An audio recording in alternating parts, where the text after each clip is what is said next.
Hello mga Mars! Welcome back to my channel, Karin Scoop Station here. Without further ado, let's start. Nandito ako ngayon sa Makati, sa Glorieta. Ayan, Ayala Cinema.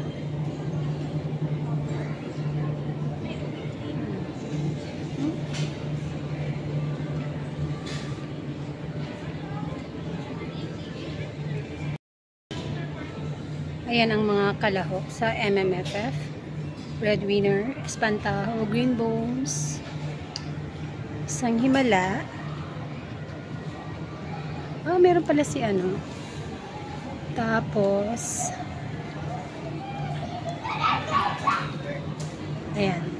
Ayan pa.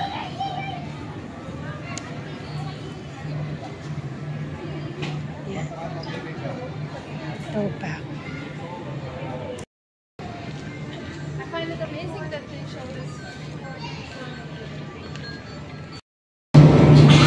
OMG, showing ang Topak dito sa Glorieta.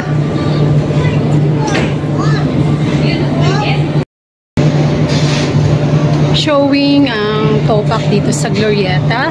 At eto, nakabili na ako ng ticket. Wala sa listahan ng mga cinema ang Glorieta, pero pag-check ko kanina sa Click the City, luckily nakita ko sa Glorieta na showing ang Topak dito. Timing, dito din ang gala ko. Kaya ayan, first screening is 12:30. Nakakuha maaga pa, pwede pa akong mag-vlog. And babalitaan ko na lang kayo later kung gaano kaganda ang Topak, and I'm so happy dahil mapapanood ko siya. And R18 po ang Topak dito sa Glorieta, Makati City. See you later!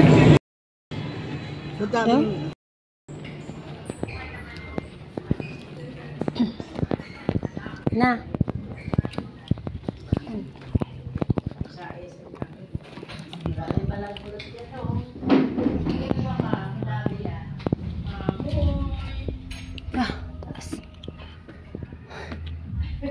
Buti may popcorn. May pa-popcorn pala.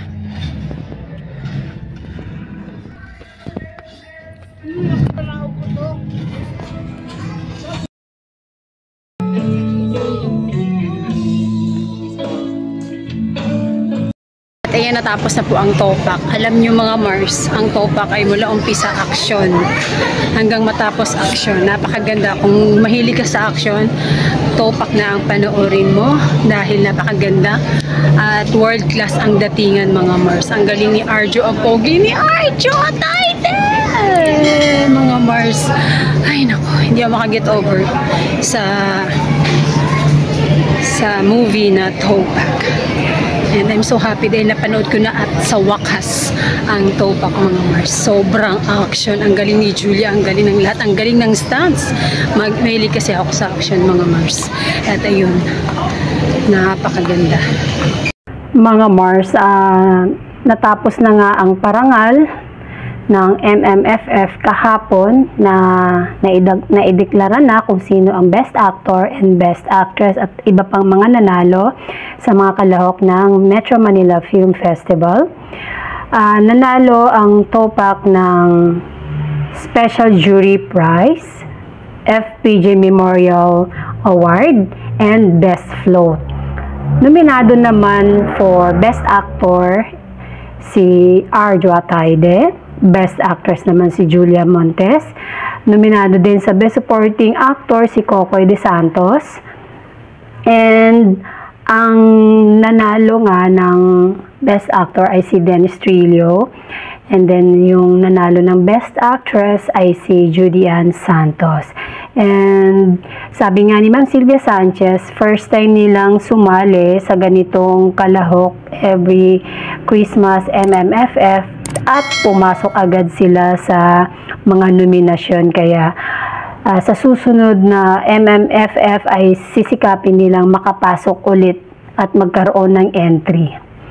And may nagpa-block screening mga Mars at dumalo ang mag-asawang Arjo Ataide and Maine Mendoza. Super support talaga ang Mrs. Maine Mendoza Ataide at nagpasalamat nga sila sa lahat ng mga tumangkilik at nanood sa Topak. Kaya mga Mars, kung hindi pa kayo nakapanood, watch na kayo dahil hindi kayo magsisisi, lalo na kung mahilig kayo sa action dahil action kung action talaga ito mga Mars. Mas maganda yung rated 18 kasi yun talaga, doon mo ma-appreciate yung action. Parang para siyang foreign action movie. And that's it mga Mars. Thank you for watching this video. Please like, comment, share, and subscribe for more scoops. Bye!